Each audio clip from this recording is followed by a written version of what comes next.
Welcome to Season 5 of the ReidConnect-Ed Podcast.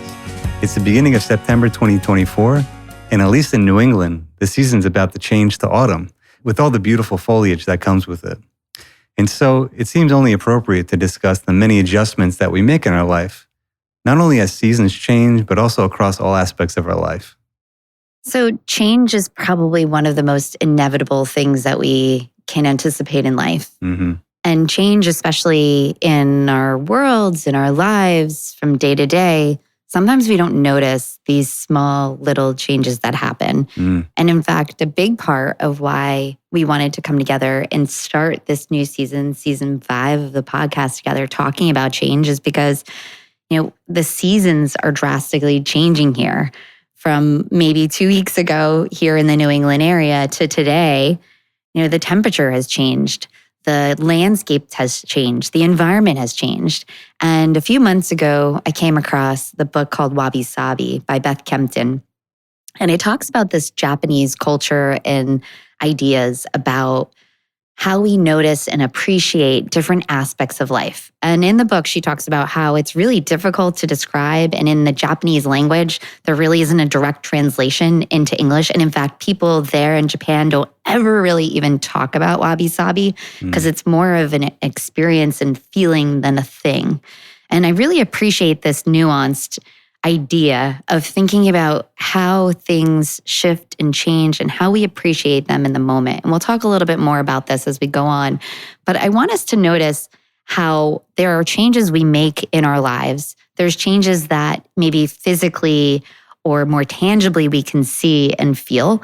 But there's also so many other changes that are constantly happening, and so many changes that are constantly happening inside of us without us even noticing. And a lot of the things that I do in my work, and I know, Jerry, you do in yours too, really revolve around change. And most of them aren't monumental big shifts and changes. It's about making these little tweaks in life. And as Wabi Sabi reminds us, and the Japanese culture reminds us, the seasonal changes in our environment also impact us so much. But why don't we always pay attention? We might change our clothes, we might change the articles and hats and accessories that we wear depending on the weather. But why don't we notice how that also impacts us physically, mentally, spiritually in our day-to-day? So let's dive in. Let's like the wind, shift and change from our intro to our episode today.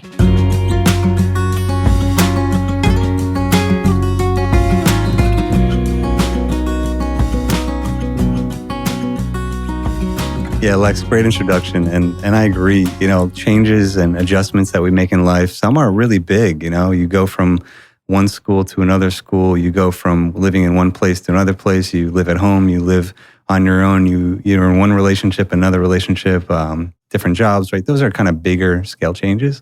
But, we're also adjusting internally, right? Our thoughts, our feelings, our mood. One of the, principles of dialectical behavior therapy and other therapies as well is to understand how to kind of ride the wave of our emotions, because it is possible that, we can be, really in not a great state of mind or kind of in a low mood at one point in time in the day. But if we can kind of ride that out, things could change over time if we adapt and adjust to whatever circumstances we're in.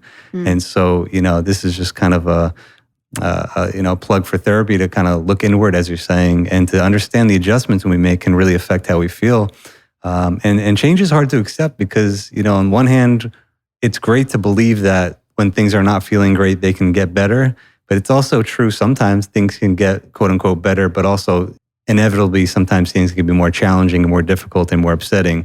So to accept change, you got to have to appreciate both sides of the same coin. On the one hand, change could go for the better, change can go for the worse, and that's inevitable in life. So that's kind of an existential kind of crisis we have to grapple with in our lives to understand, and to ride out those waves. But certainly some principles in therapy that can help. But well, I love that dialectic. And as I was working with a practice here in Boston for many years who focused on dialectical behavioral thinking, when I learned about DBT and I learned about these strategies and skills and understanding the dialectic, it really opened my eyes to so many things, right? We go through our lives and obviously we realize that different things can exist at the same time, but to imagine that emotions can exist at the same time, because this, I think, is where a lot of conflict comes in for people, where they're like, well, I feel really sad about this really big thing that happened to me in my life, but I'm also experiencing happiness and joy because I saw something beautiful that moved me. How can those two things exist at the same time?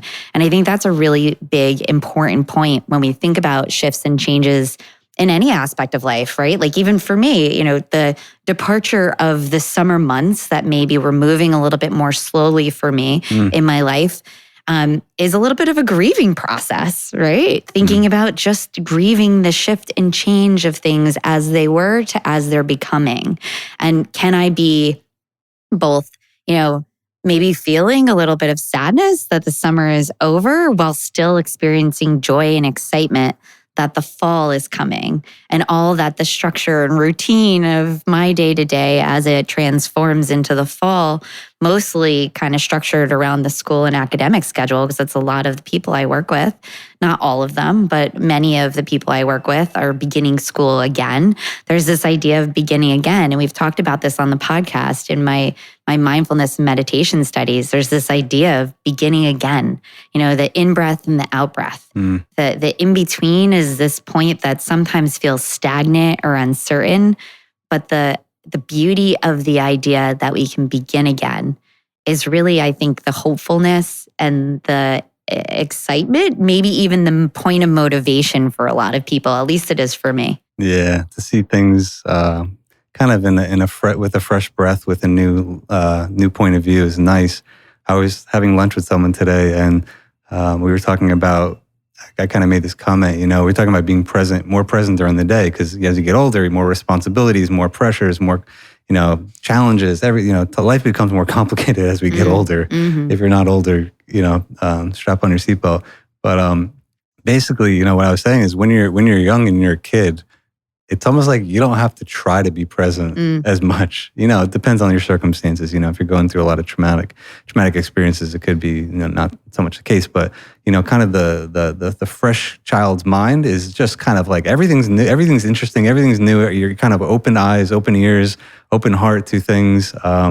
And it's almost like when you get older, it's almost like you have to kind of go backwards and like, why? How do I become more present? It's almost like work to become more present. You have to like not make it work, because then it just becomes counterintuitive and you try to trying too hard to be present. But it's an interesting kind of gradual change that I think naturally kind of happens as we get older. That it's good to be aware of it. And a lot of the work you do, the work I do, is really helping people become aware of how things change. And sometimes, you have to kind of realize, wait, how did things change like that? I got to kind of go backwards and maybe kind of shift back to some older mindsets that I used to have. We've had these conversations before too, thinking about, a child's or beginner's mindset. Sometimes it opens your eyes to possibilities that we miss often. You and I talk about this a lot, because I always joke that in relationships, when you're meeting new people, whether it's romantic or friendly or professional or whatever, that we have these, preconceived notions of what to expect of people.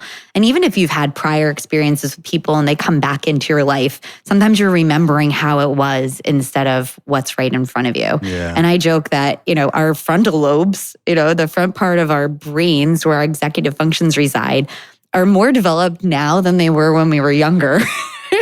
So logically thinking, critically thinking, like it makes sense why we bring all of this with us into these experiences that make it more difficult to be so present. But I joke all the time, because a big majority of our job is being present, being aware, sitting with the person, the situation, the experience that's right in front of us, to be able to help support that moment and the people or person or people that are with us. But even for us, I will validate that being present, being just in one moment is probably one of the most difficult things we can do. And like you said, as a child, you don't think about it. You're just there. You're just in it. Yeah. But as you get older, there's all these other things that might get in the way and might interfere with just being. Totally. And, sometimes kids are really good problem solvers because of that reason. They're like, let me grab this, grab all these little tools and, forget how to build a treehouse or something. So, let's kind of rewind a little bit. When we do make adjustments in life, and adjustments can happen in any aspect, as you said, it could be life stages. It could be even in an interaction with someone. You're having a conversation, you're basically adjusting to each other, to the conversation as it evolves, as it changes.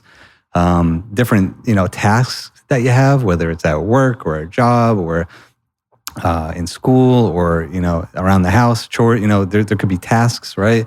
Even athletes I work with, you kind of go from just playing to have fun to playing with a lot of pressure. We talked about that with other, podcast guests as well. And so what happens when we go through adjustments and changes in our life? Well, I think one of the vulnerabilities that could happen is it can make us anxious because we don't necessarily know what to expect exactly, right? We talked about this in the anxiety episode in season 3.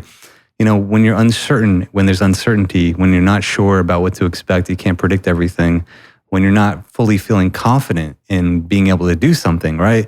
It's very easy for what I have found is, extreme thinking and doubts to kind of pop in your head. It's almost intrusive in some ways, where it's kind of like this extreme, strong, powerful thought can pop in your head that makes it feel like everything is just falling apart. Nothing is good. Everything's bad. You start to doubt yourself. This could happen with athletes. They start to doubt their abilities to do things that they're very capable of doing. Like athletes train their whole lives to do something, shoot a basketball, right? And then all of a sudden they go to reach a higher level. All of a sudden they're like, oh, can I do this anymore? I don't even know, but they can, so it's a little bit of a mind trip. But I think, it's good to be aware. And that's why, therapy helps pull back and notice these reactions we have during adjustments. But one of them, we'll talk more about other ones, but one of them is really, kind of these extreme thoughts, kind of all or nothing, everything's good, everything's bad. It's easy for people to kind of fall into that trap, particularly when you're going through adjustments.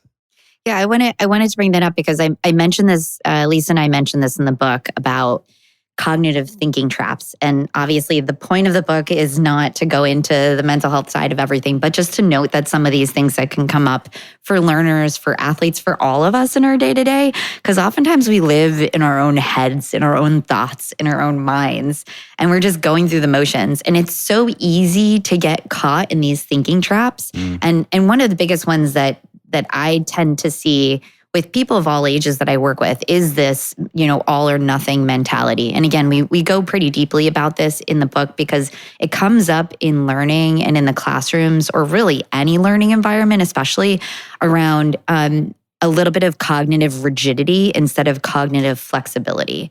So instead of thinking, what are all the possibilities? It's like, I can either do this or this. I could do all of it or I could do none of it. And to be honest, even for me, who has a million strategies that I offer to people I work with every day, when something feels too big and like too much, that sense of overwhelm, depending on how tired I am, how stressed I am, when a deadline is, what else is going on in my world, that can feel like too much. And it's very easy to be like, forget it, I'll do this later. You can't always tell when people are in their own heads having these narratives about what is and is not possible. Right. And what I do find in my work anecdotally, and I'm sure you do too, is that oftentimes there's only two paths. It is that all or nothing. We're not really looking at different pathways, different options, different possibilities. And that's why it's really helpful in these moments to be able to take a pause and a break. I have this strategy that I use that comes up in the book too. And one of my students actually helped me to name it AAA, because it's like, well, what do I actually need right now? Do I need a breath, a break, or assistance? And we don't often catch ourselves in these moments. But one of the things, again, that I think we can always predict is these transitions and changes in life, whether it's a small transition to and from work, in and out of your day-to-day routine, these different portions of your day, or a bigger transition into a new home, a new family, a new relationship, a new job, a new team, whatever the case may be. It's tricky, but we don't often catch ourselves and pay attention enough to say, well, what do I need right now? Are there other possibilities? Or am I going to lean into this and figure out how to do it all?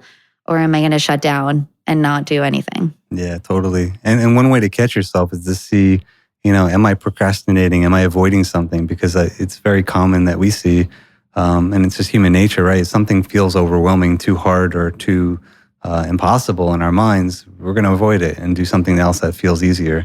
And so, these extreme thoughts of doubt and everything's coming crashing down, it's good to be aware of it and to almost like just label it as something that's happening, like a bubble popping up, or, that's what kind of mindfulness teaches us. Don't take these thoughts too seriously. You can have a doubt that pops in your mind and you're like, oh, wait, is it true that I'm like a terrible athlete now? Am I like horrible? Am I not as good as everyone else? Am I a terrible student? Am I a terrible friend? Do people not like me? Does everyone hate me? Like, I'm saying this quickly because that's the way thoughts happen. They can they can happen quickly.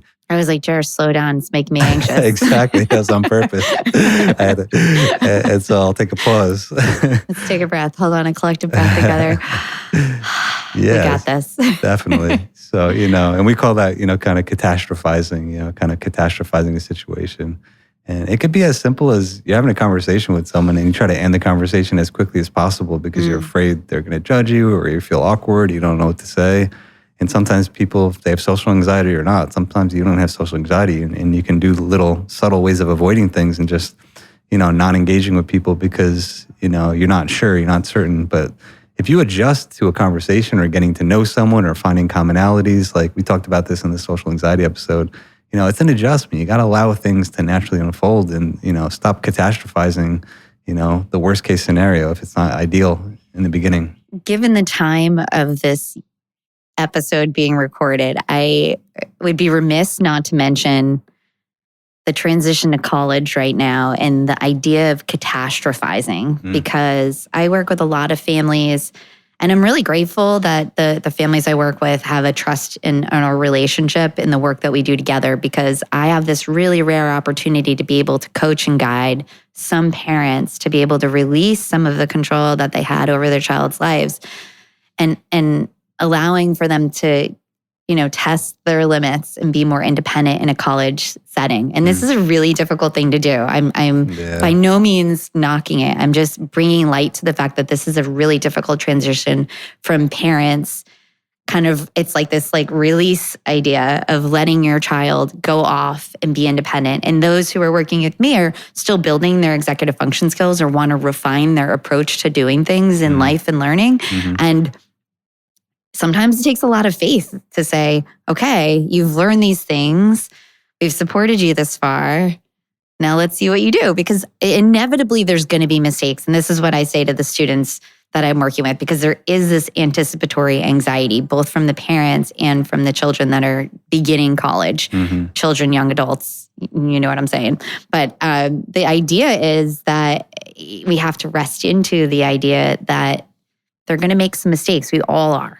But what do we do with them as they come up? I always say I care less about the actual mistake. I care more about how we recover from it. What do we do next? Because if we fall into that all or nothing trap of like, that didn't work, I'm terrible, I shouldn't be in school, I shouldn't be here, I can't do this, it's very difficult to get back up again. So we need to find some kind of middle path, right? Which comes from DBT2 that looks at the other options that are available. And I just want to say, for the parents that are going through this, like this big shift and change, just acknowledge and be empathetic for your experience. It really is a big thing. Yes. It's a big life change. It's a milestone in both yours and your child's life.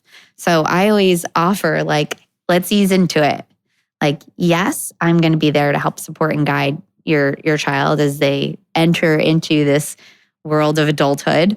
But also, we can rest in some faith that some things are going to work out and some things aren't. And I want to go back to your point about the wave. And this will probably be our logo for this episode because our whole lives, we've been really connected to and guided by water. It's actually the thing that brings me peace. I think you would agree for yourself too. Totally.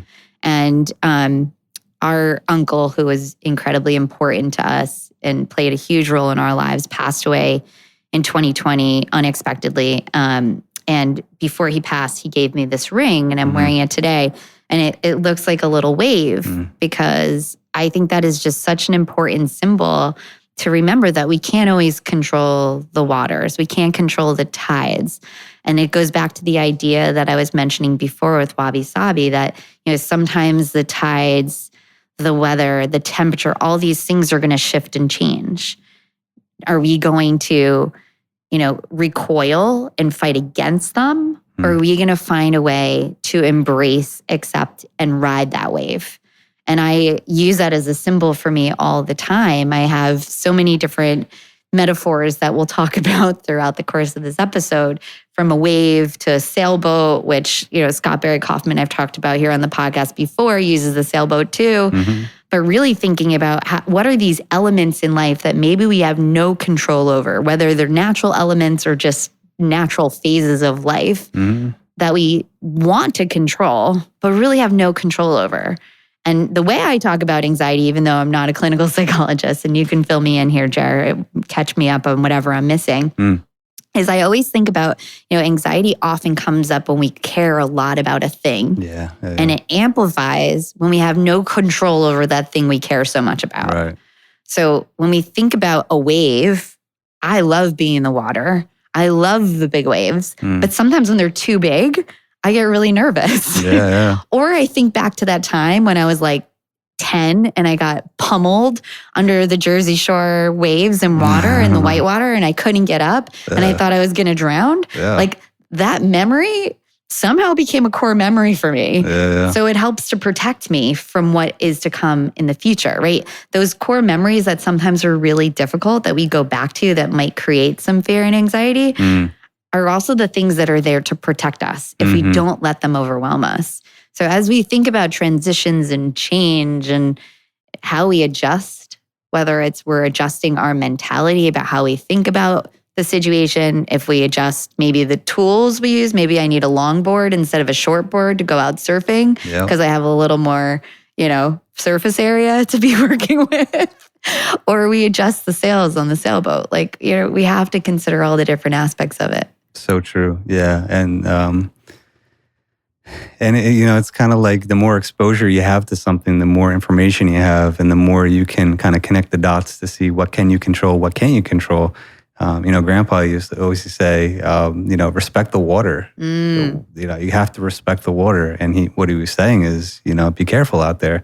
And so sometimes, if you have enough exposure to the ocean, you can get to see what it's like when it's too rough, when it's not a good time to be out in the water, and when it is a good time, or when you got to be a little bit brave to get your feet wet, metaphorically and figuratively and literally, So that's all part of the adjustment, is getting more information. And that's why exposure therapy, for anxiety is very helpful in a lot of ways for people, is because you kind of get over that hump of avoiding something. And by doing so, you can look back and say, wait, did the things that I was afraid of happening, did they really happen? Because as you said, we can get so caught up on our heads about terrible, catastrophic thoughts of bad things that could happen. And by the way, P.S., there are situations, again, respect the water. Sometimes you do have to avoid situations to be safe and to take care of yourself. But sometimes you can stretch yourself with, being we call it exposure therapy. It's essentially being brave and doing something that you might be hesitant to do, and realizing that you can do it, or you build skills by doing it. You gain experience. You gain a new perspective. You actually learn questions that you didn't know you should have asked in the first place because you have the experience, right? You ever have an experience or a conversation with someone like, wow, I'd never thought to even ask that question until I had the experience, which this is a whole nother tangent. That's really what a lot of times therapy is. It's like people just spontaneously start saying things. They're like, oh, I never thought about that until I said it. Well, that's exposure to talking and being honest and open with yourself and with each other. And back to your original point about parents, if your child can be open and honest with you, work on facilitating that. Because, being open and honest, then it's just collaboration. You're in harmony with each other. You're trying to, as John Wooden, one of the best basketball coaches ever in college, he had a quote that said, what's right is more important than who's right. And that's a hard thing for people to grapple with. But when you get into that flow of, collaborating with someone, whether it's a family member, a therapist, a coach, a teacher, friend, a romantic partner, when you can just flow with each other and just do what makes sense, no matter who's saying it. There's no ego, there's no self-consciousness. You're just more open to the natural flow. That's when adjustments really become more smooth, and you can gain more confidence in relying on each other as much as you rely on yourself. Yeah, it's also so interesting that sometimes we have to have that faith and trust that, again, like I said, even if the mistake is made, you come back and you work through it. Because like I mentioned about, going into turbulent waters, if I hadn't gotten pummeled by that wave back when I was a child, would I have this healthy fear and curiosity for the waters the way in which I do now, or respect for the waters in the way in which I do now, because I had that not so great experience? Right. And of course, thankfully it was okay. I was safe and okay. So I'm not saying, put everybody in a situation that could be harrowing and possibly dangerous. Right. But we need to trust our children too, to make some of these mistakes and be open and honest about them, so that the change that comes, the adjustments that come are based on their own experience. Because that's often what's going to guide them and protect them. One of my favorite parts of the neuroscience literature, especially that which is being discussed more often now, is the simple idea of neurons and cells that fire together are going to wire together. Yeah. So when we have these experiences and we're creating these neural connections that we think about, that gets reinforced. Right. So it's not about creating a fear of the water. I'm going to use that as an example. It's about saying, oh, that didn't work so well last time. How can I approach this differently next time? Right. Who can help me, right? And I in my work use like the 5 W's and H all the time. It's like, what happened? When did it happen? Oh, it was high tide and there was, white water and a really bad riptide. I probably shouldn't have been in the water. Probably not a good idea to go back during those times. Who was around? There was a lifeguard, but maybe not as many people in the water as I should have paid attention to.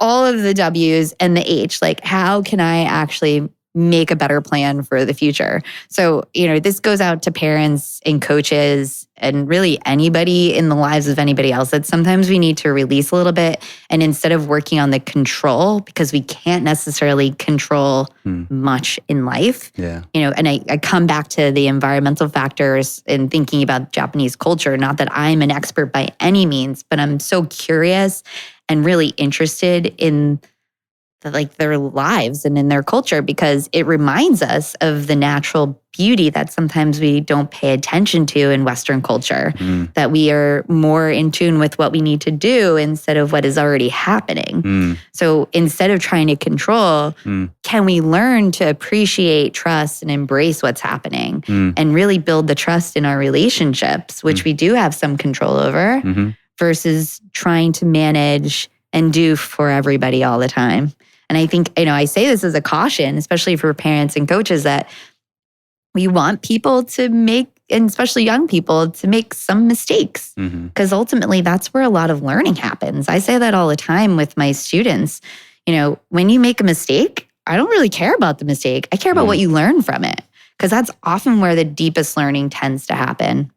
Yeah, I'm going to use, I love what you're saying. I'm going to use kind of this philosophy, and also, you always say to your students, what do you need? What do you need? And as you're saying, we can't control everything, but we can control what we can control, which is a big sports psychology term. Control the controllables. Yeah.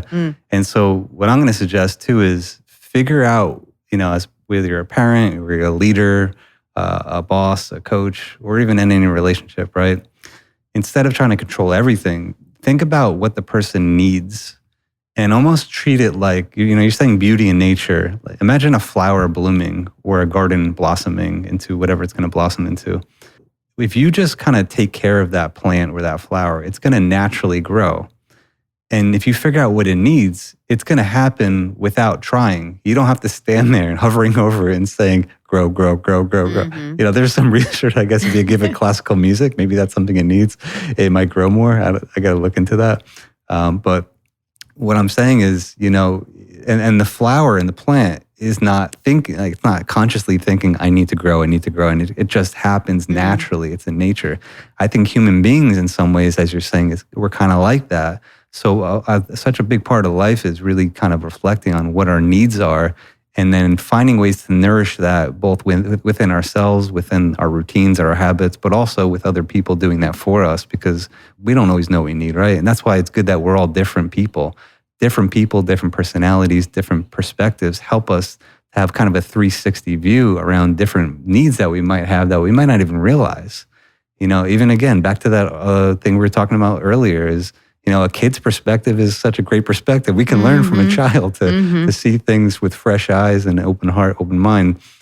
sometimes. And also, kids can learn from adults that sometimes you have to be, not so naive, and you kind of have to, be a little bit more regimented and structured and less open-minded about certain things, because it could lead to, negative consequences. So, both can learn from each other. And that's a natural harmony that we're kind of talking about when it comes to making adjustments. And there's a lot of, literature out there, both to confirm and refute these ideas. So take it with, take it for what it is. But by the way, is coffee good for you or bad for you? Because I feel like over the past 3 decades, they've gone back and forth. Well, Coffee's that's what I'm saying about research. I'm a big proponent of science and research. I participated in tons of it, especially in graduate school. And you and I both dive into the literature as often as we can, because our work is guided by empirical evidence. Yeah. But at the same time, it all depends, right? Yeah. A lot of times the answer is never 100% all the time. Well, maybe it's coming back to what we're saying then. You got to understand what your needs are, and your needs may be different times of your life, different person, different context. Totally. How much of something is good for you versus not good for you. That's why our work with people is good, because it's individualized and you get to understand the person full scope, 360. Totally. And that's why journaling is so important. All these internal reflective practices are really important to kind of go inward to try to figure all these things out. But I was mentioning the research side of things because I wanted to go back to the idea of the flower that's growing. Because in the UDL world, when we do trainings at CAST or through CAST or through, other work that I've done in the past, we use this idea of a flower might grow regardless of the environment, right? Sometimes there's a case in the middle of a city, you'll see a flower coming out of the cracks of concrete. Yeah, how does that happen? It happens though sometimes, right? Just like sometimes children who have gone through a lot of ACEs, adverse childhood experiences, right? Sometimes they will thrive, right? There's such a thing as post-traumatic growth, where even when you have really difficult situations, you can still thrive and grow from it. So sometimes you will find that flower in the middle of the city that nobody's been tending to, and somehow it emerges beautiful and bright. But we also talk about in UDL that when you change the context, when you pay attention to the environment that surrounds you, or the individual or the student or the child, whatever the subject may be, oftentimes that's where we have some control. Can we create an environment that is nurturing and supportive and safe, that allows for whatever the change, the growth is meant to be, or in the intention that we're aiming for to come? And I'm been saying this a lot lately, that I'm very careful of saying goals, because I always see goals as like checklists, and those have their purpose and point. But I think for these bigger evolutionary changes and these big adjustments in the lives as we continue to mature and grow as individual humans, it's so important to think about, what are we aiming for? Because that's more of a journey versus just a destination. 100%. And it's making me think about someone who could be successful in a certain way for a period of their life. It could even be an athlete or a musician. You have natural talent that you don't have to try so hard. You just kind of, you kind of stand out in comparison to your peers. And over time, things get more challenging, right?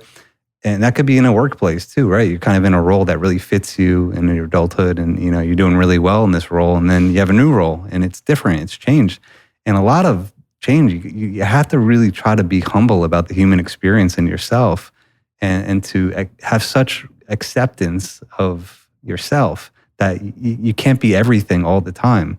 And what you need, maybe when you're just flowing through your job or your work or your sport, what you needed could change, right? Maybe you didn't need so much help. Maybe you didn't need to talk through your emotions or your fears or your worries, your frustrations at that time. But now maybe you do. And it's important to make adjustments to just check in and say, hey, maybe I can even learn from that person. That, people make a lot of judgments, right? If you're the best athlete, the best this, you can judge other people for, oh, that person's weak, or they're talking about their feelings. Well, guess what? You may end up in that situation yourself. So I wouldn't judge that person so much, because there may be something that happens to you in your life that you're going to have to adjust to, that you're not going to be ready for. And maybe you can learn something from that person you're judging to be more vulnerable, and vice versa. People can learn from each other. Maybe you have strengths that the other person can learn from you. And so what I'm suggesting here is that, it's great that people are different, and people have different experiences, and that we can learn from each other rather than judging each other. Because you have no idea how life is going to progress. Look at, there could be tragedies that happen in your life, and all of a sudden you got to be completely vulnerable, rely on other people, share your feelings, or else you're going to have a really hard time getting through that tragedy in your life. And so how we evolve as a person, I've dealt with this with athletes who go through big injuries, that can't play their sport, they evolve as a person on a personal level through that experience in ways that maybe they wouldn't have if they didn't go through it. And so, we kind of have to think of ourselves, okay, maybe whether it's being too self-reliant or too independent, sometimes we got to say, wait, I got to pull back and rely on my support system, because maybe I didn't need to before, but maybe I need to now. It's all an evolution. I think we should do a whole episode on judgments at some point, but I'm just going to circle back to that for a minute, because and correct me if I'm wrong, or you think I'm wrong, Jared, but I actually think oftentimes judgments are when we see things in others or other situations that we either don't feel like we can achieve that we want, or when we're projecting and notice things that we see in other people that we don't love about ourselves. Or afraid of. In other people, or we're afraid of. Yeah. So true, Lex. So I think this idea of judgment is such an important one. And again, maybe we'll unpack, I know your favorite word, we'll unpack that a little bit more at a different time. But I just want to keep that in mind, that sometimes these judgments, and it goes back to the mental narrative that you were describing before, that we often just get stuck in our minds. I think when we have those two key factors, when we start to have these judgments arise, it's a really important investigation as to why that's coming up for you, because it actually is a signal, right? Like we always say, emotions are signals that help us to know how to navigate different situations if we use them as that. But I think judgments also are signals to help us figure out, okay, is there something I need to work on for myself? Or is there something that maybe is out of my control that just feels really overwhelming in this moment, that maybe I can find a different path to acceptance? And I think judgment and acceptance come hand in hand. And we've both been trained in acceptance and commitment therapy. And not to go into protocols and things, but the idea and concept of it is to recognize and understand how both our internal and external habits guide and dictate us as we navigate through life. And there's some aspects that I think are really important to pay attention to if they're getting in the way, if they become hindrances to the things we value and care most about. But then there's also other pieces of us that sometimes we need to accept, even the imperfections, even the things that maybe don't always feel right. Can we understand and appreciate them as a part of ourselves? I talk about this often with friends about relationships, romantic relationships, that the person that you're going to end up with, the partner that you're going to spend the most time in your life with, we have to accept, the stuff that we don't like about them. Because there's always going to be things that maybe you don't always like or jive with when you're with other people. Because we're all different. And it's probably one of the hardest things to do, because the people you love the most, for the most part, I wonder if the listeners will agree with this. The people we love and care about the most are the people we want to see do the best. And when they're not, sometimes it makes us uncomfortable. And some people will swoop in and try to problem solve and support. And oftentimes it causes conflict. So I just, this is why the idea of paying attention to these transitions and adjustments and changes in life is so important, because it often reveals some really interesting, nuanced information about ourselves that we can pay attention to and figure out what's needed. Because like you say, I do ask that question a lot, like, how can I help? What do you need? But the reality is a lot of people don't know how to answer that question. Or when I ask it, they're not prepared for it, even though they've heard it from me many times before. Because diving deep and actually acknowledging that is a really difficult process, and it's really oftentimes hard to articulate. Totally, yeah. And like, to change in some way is a process, and people may not be ready to change, right? There's a whole literature on the stages of change. First you kind of contemplate the idea of change.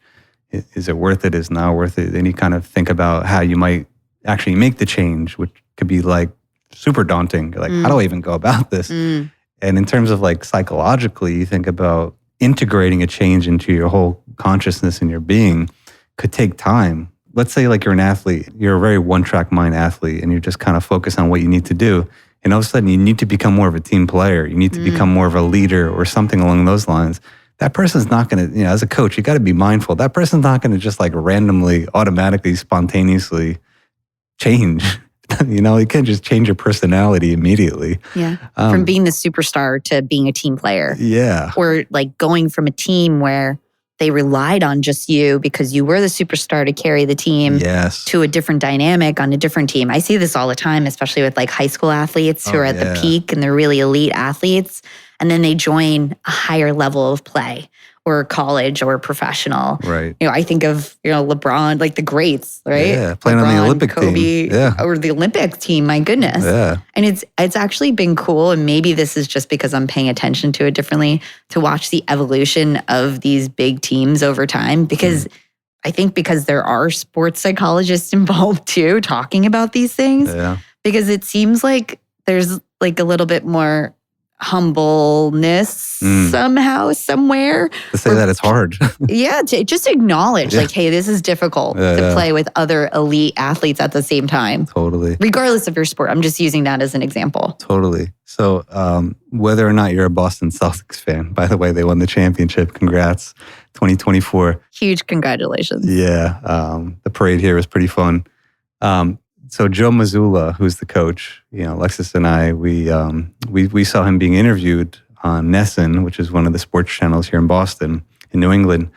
And he was talking about how he transitioned to becoming a coach because he was a player, right? And, eventually he worked up the ranks to become head coach of the Boston Celtics.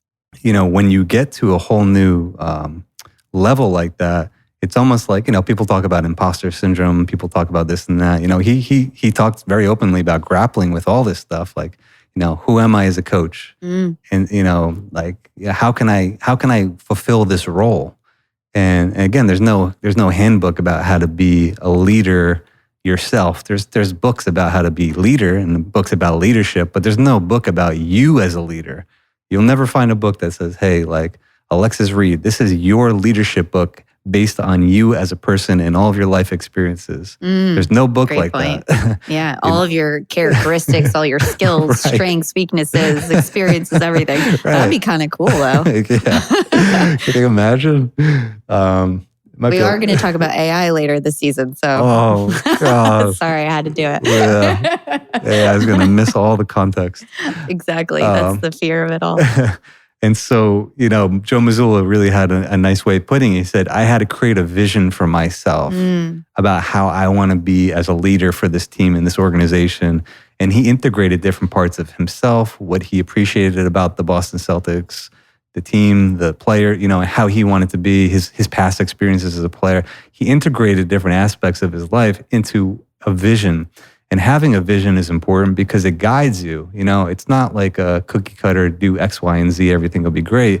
It's more of like a guiding framework that helps you say, okay, in this type of situation, I probably want to approach it this way. In that type of situation, probably approach it in this type of way.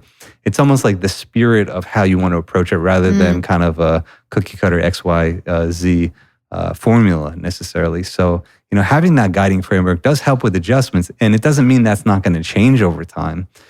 People evolve as leaders. In relationships, you evolve. We talk about this in relationships. As you get older, you kind of change within the relationship, and you got to grow together, evolve together in relationships, and so forth. So, but having a vision as a starting point really helps, even if that evolves over time. It really kind of gives you more grounding, and it helps you to feel more safe in some ways, and more like, kind of controlling the controllables in some ways, but also it helps you communicate better too, right? If you have a framework, I tell my students who are training to become therapists, I supervise them and I teach them at BU for the grad students and at Boston University, the grad students, and I really encourage them, have a framework in mind about how you're working with someone. You don't want it to just be some random conversation you're having. And you also don't want it to be too regimented where you're just kind of reading off a list about what you're asking them. Try to have a framework, a conceptualization that helps ground and guide what you're saying, types of questions you ask, the way that you interact with that person, types of information you're trying to understand and gather, because it helps you to be more present and less pressure, less kind of rigid, and a little bit more open with enough structure to guide you.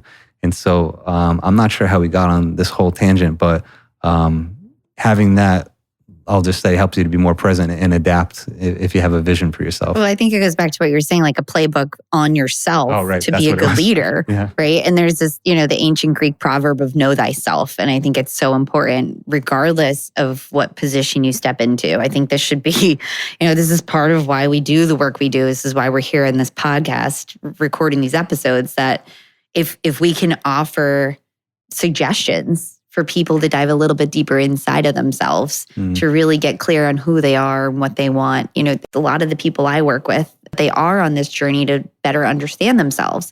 And it comes down to having faith in something. And Joe Mazzulla talks very openly about his faith and how it guides him as a leader and as a person. But I think it comes back to being clear on who you are and what your values are.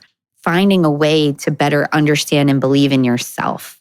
And that's what I was talking about with acceptance and commitment therapy. That's really the goal of it all. And, coming back to what we were saying about the coach of the Celtics, Joe Mazzulla, it brings me back to Wabi Sabi again, right? And I'm just going to read a brief quote from Beth Kimpton here from her book, which, again, I have no affiliation to her, but I really was moved by a lot of what she says in here. And a lot of it's actually very similar to some of the work I do with my clients. But she says, Wabi Sabi is an intuitive response to beauty that reflects the true nature of life. Wabi Sabi is an acceptance and appreciation of the impermanent, imperfect, and incomplete nature of everything. Wabi Sabi is a recognition of the gifts of simple, slow, and natural living.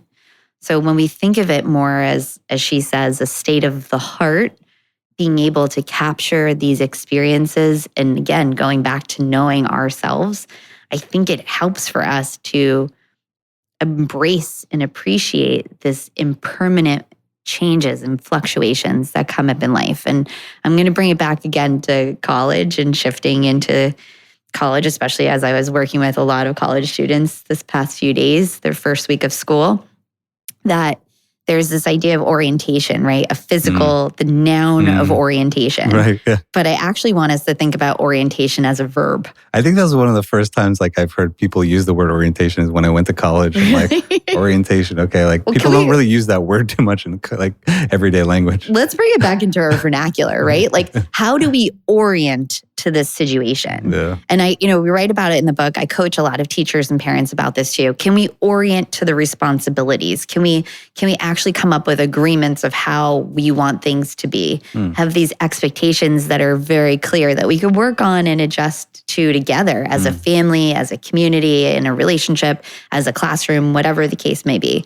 But this noun of an orientation that happens once at the beginning of a semester as you start college, I think it's ridiculous because we're constantly orienting to so much in life.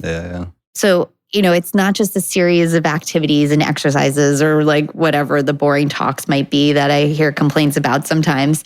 But colleges, please keep doing this because I think it's so important and valuable. But it's about helping to appreciate that there are going to be shifts and changes, and there are these resources available to you. So if we can think as a coach, as an educator, as a parent, as a friend, as a partner, whatever, that we're constantly orienting and adjusting ourselves. Doesn't need to be huge shifts and changes. Doesn't need to be a big week that we devote to it. Maybe it's just a quick few moments. How are you feeling? What do you need? What's important to you? Has that changed? Because in our lives, we really do have different chapters of our lives.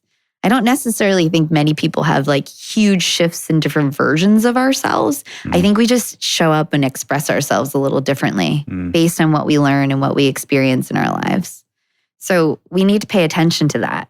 And I'm going to share this caution because I get in this trap sometimes too, is that oftentimes with people we know, students we've worked with, athletes we've coached before, we expect them to be the same as when we first met them. Yeah. That imprint of that first impression, that's why everybody says it's so important. Yeah. But that's not really who people are, even like 5 minutes from then, or a week from then, or a semester from then, or a year, or years from then. Yeah. Like there's always going to be qualities and characteristics that remain, but we want to be open and mindful to the fact that we are always evolving, whether we're making intentional adjustments or not. Just as the seasons shift and change, there's always going to be changes that are happening. And if we can go back to, like you said, that childlike mentality, that curiosity and more open-minded and open-heartedness, I think we could actually see more beauty in life more frequently and more often. Yeah, I love that. And even like within people, because people have, as you're saying, different parts of themselves. And even if it turns out that you're not fully compatible with all the parts of that one person, maybe like, you know, in a certain class, in a certain context, in a certain situation, or, you know, you do jive with a part of them. You know, maybe you and that other person, you're both really love to make jokes. And there's a certain context where you really get to have jokes with that person. Or maybe you like to have deep conversations and you jive with that part of that person in a certain context. Maybe you're not best friends, maybe you're not super close, but you still have a part of each other that you can find compatible. And you may not know that until you give them a chance or just allow that situation or that context to take shape. And so, you know, it's nice to be able to see that. It's almost like a tour of, you know, the country or the world where you can get to see different beautiful aspects of nature. It's all different. And if you open yourself to different parts of people, you're like, oh, you know what? I may not visit Europe all the time, maybe once in my life. But like, if I go there, I'm going to really appreciate this aspect that they have in terms of the beauty that's there. Or the, you know, the California coast. You know, I may not be there my whole life, but when I was there, I really appreciated this aspect. Similar with people and relationships, you know, and to be open to that and to connect with parts that you do appreciate, even if it's not the full part. That also can be really good for conflict resolution. We're not going to get into that now in this episode, but, you know, we've talked about this before, you know, finding common ground, finding commonalities is really, really, really important for conflict resolution so that you can work towards a goal. That's good for teams, by the way, too. Athletes, you know, Shaq and Kobe reportedly hated each other, but somehow their coach, Phil Jackson, got them to work together towards a common goal and to find something within each other that they respected enough. We don't always have to agree, but we can be respectful and we can even find some common ground sometime and share a little love and kindness. I think it goes a really long way. For sure. Well, Alexis, has been super nice to start season 5, September 2024. We're looking out the window here in this beautiful new office, CyberSound Studios in Boston Copley Square. There's a lot going on, and we're really excited to share it with you in these next few months for season 5, and we're going to keep this rolling. So thank you all for all of your listenership and for spreading the messages. This is growing and is happening because of all of you sharing your interest and letting others know about what we're doing and what we're sharing. And Jerry, I'm grateful for your collaboration. This has really been a privilege and a really amazing thing to do. I mean, we've been, again, I'll say it over and over again, we've been trying to find ways to give back, and this is kind of our philanthropic effort to be able to produce this in such a professional way and to get it out to the masses. So thank you for spreading the word and for supporting us by just listening and being there and sharing with others. Yeah, it couldn't be a better time too in our lives, professionally, personally. You know, you feel like timing is everything sometimes. I feel like this is the right time, the right place, the right, you know, we've had the right experiences, training, everything we've been through. You know, this didn't just happen overnight to be able to pull off this podcast, you know. So I feel like, you know, there's a lot behind the scenes that went into feeling like we can do this together, and what a great relationship we have, which I really value. So excited for this season, Lex. For sure. And we wish everybody a great next few months ahead. And be well. Go Celtics. Thanks for tuning in to the ReidConnect-Ed Podcast. Please remember that this is a podcast intended to educate and share ideas, but it is not a substitute for professional care that may be beneficial to you at different points of your life. If you are in need of support, please contact your primary care physician, local hospital, educational institution, or support staff at your place of employment to seek out referrals for what may be most helpful for you. Ideas shared here have been shaped by many years of training, incredible mentors, research, theory, evidence-based practices, and our work with individuals over the years. But it's not intended to represent opinions of those we work with or who we are affiliated with. The ReidConnect-Ed Podcast is hosted by siblings Alexis Reid and Dr. Gerald Reid. Original music is written and recorded by Gerald Reid. Editing and recording was done by CyberSound Studios.